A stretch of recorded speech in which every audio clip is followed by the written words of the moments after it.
Hi hello welcome to post 360. నేను మీ మురళీరాపల్లి. ఎప్పటిలాగే బాబూరు power ranger కాన్సెప్ట్తో ఈ రోజు కూడా మీ ముందుకు వచ్చేసాం. అక్రమ అరెస్టులతో ఆంధ్రప్రదేశ్ మొత్తం అల్లకొల్లాలు సృష్టించే ప్రయత్నంగా కూటమి ప్రభుత్వం ముందుకు దూసుకెళ్తుంది. ఈ రోజు నిన్న పోసాని కృష్ణమురళి గారిని అరెస్ట్ చేసి పాపం జైలుకు పంపించే ప్రయత్నాలు స్థిరంగా జరుగుతూ ఉన్నాయి. ఎంత స్థిరంగా అంటే పెద్ద పెద్ద నాయకులు ఇన్వాల్వ్ అయ్యారు దీంట్లో.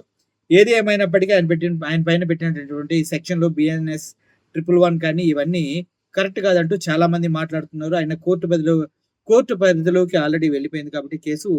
దీని గురించి మనం ఇప్పుడు మాట్లాడటానికి ఏం లేదు. ఇంకొక 2 గంటల్లో మనకి పూర్తి సమాచారం అయితే పోసాని కృష్ణమురళి గురించి వచ్చేస్తుంది. అయితే ఇప్పుడు మా బుడ్డోడికి ఒక ప్రశ్న అడిగారు కొంతమంది. నాయకుడికి, నయవంచకుడికి తేడా ఏంటి అని.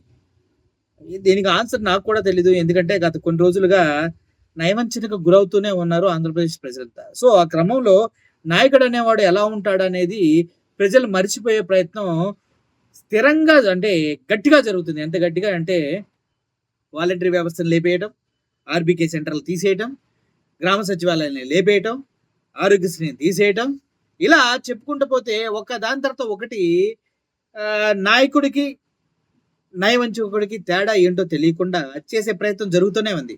ఒక నాయకుడు అంటే పిల్లలకి నాడు నేడు అంటూ స్కూల్ మార్చడం ఇలా ఏదో అనుకునే వాళ్ళం గతంలో, గత పోయిన 5 సంవత్సరాలు. కానీ ఈ 5 సంవత్సరాలు ఒక 9 నెలల నుంచి అసలు నాయకుడు అంటే ఎలా ఉండాలో అర్థం కాక అక్రమ కేసులతోటి, అక్రమ దాడులతోటి, ఇసుక దందాలతోటి, మద్యం సిండికేట్లతోటి ఆంధ్రప్రదేశ్ మొత్తం అల్లకొల్లవల అవుతుంది. సో నాకు కూడా నాయకుడికి నయవంచకుడికి తేడా ఏంటనేది తెలియకుండా పోయింది. సో మా పొడ్డోడు చాలా ట్రై చేసి దానికి ఒక ఫుల్ ఫామ్ ని కనిపెట్టడం జరిగింది. అదంతా మీకు అందజేసే ప్రయత్నమే నేను చేస్తూ ఉన్నా. ఎందుకంటే అంటే ఈ నాయకుడికి నయవంచకుడికి తేడా తెలిస్తే కొద్దిగా జాగ్రత్తగా ఉంటాం కదా. ఏమంటారు? అయితే మీరు జాగ్రత్తగా ఉంటారో లేదు కానీ మేము మాత్రం కొద్దిగా జాగ్రత్తగా ఉండడానికి చాలా ట్రై చేస్తూ ఉంటాం. సో నాయకుడికి నయవంచకుడికి మా బుడ్డోడు వర్షన్లో ఏమై ఉంటది అంటారు? ఒకసారి వినేయండి, మరి తెలిసిపోతుంది. అందరూ నమస్కారం అండి. నేనండి ప్రశ్నలు మీరు అడగాలి, పోట్లు నేను మొడవాలి, టీవీ నుండి పొన్నూరు పాత సారథి మాట్లాడుతున్నా అండి. మరి మనకి ఈ రోజు వచ్చిన ప్రశ్న ఏంటంటే, ఒరే సారథి, నాయకుడికి నయవంచకుడికి తేడా ఏటో చెప్పరా. అజ్జ బాబోయ్, పెద్ద ప్రశ్న అడిగారు, చెప్తా అనుకోండి. ఇక ఓ పెత్తందారి బిడ్డకి దక్కే విద్యా వైద్య సదుపాయాలు స్టేట్ లో ప్రతి ఇంటి బిడ్డకి సమానంగా దక్కేలా చేసేవాడిని నాయకుడు అంటారండి. ఇక ఆ విద్యా వైద్యం ఏమొద్దు, మద్యం ఏమొద్దు అంటూ దేశంలో ఎక్కడా లేని మద్యం పాలసీలు తెస్తాం, మందు బాబులు దాహం తీరుస్తాం అంటూ అవంచిత అవసరాలకి ఆనకట్ట కట్టేవాడిని నయవంచకుడు అంటారండి. ఇక తన ప్రస్థానాన్ని మొదలెట్టినప్పటి నుండి తన బలాన్ని నమ్ముకుంటూ ఒకటే ఎజెండాతో ముందు సాగిపోతున్నవాన్ని నాయకుడు అంటారండి. ఇక తన పార్టీని నిలదొక్కుకోవడానికి పరిస్థితులను బట్టి తనను నమ్ముకున్న వాళ్ళ చేత పలు జెండాలు మోయిస్తూ పలువురి ఎజెండాలకు కొమ్ము కాసేవాన్ని నయవంచకులు అంటారండి. ఇక వాడు పెద్దంటోడా పేదరికంలో బతుకుతున్నాడా అనే తేడా లేకుండా ప్రతి పిల్లకాయ చేతిలో పుస్తకం ఎట్టి ఆడు బంగారు భవిష్యత్తుకి ఓ బాట చూపేవాన్ని నాయకుడు అంటారండి.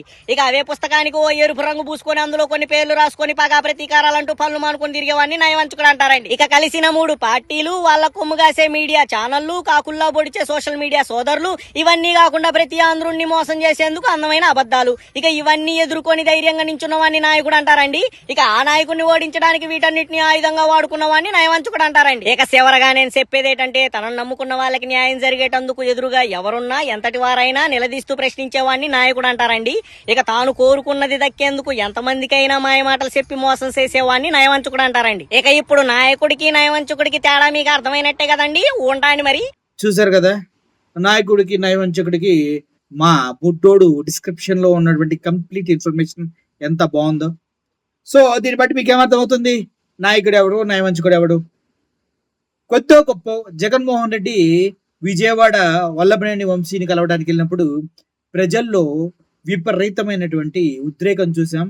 144 సెక్షన్ కూడా బేక్ ఖాతరు చేసి బోర్డ్స్ ని, బారికేడ్స్ ని ఎరక్కొట్టుకుంటూ పోలీసు ముందు నుంచే ధైర్యంగా వెళ్ళిపోయినటువంటి జనాన్ని చూసాం. మిర్చి యార్డుకు వస్తే ఎన్నలేని జనాన్ని, రోడ్డులు మొత్తం జన సముద్రంగా మారిపోవడం చూసాం. అదే విధంగా శ్రీకాకుళం వెళ్తే అక్కడ కూడా అద్భుతమైన రెస్పాన్స్ చూసాం.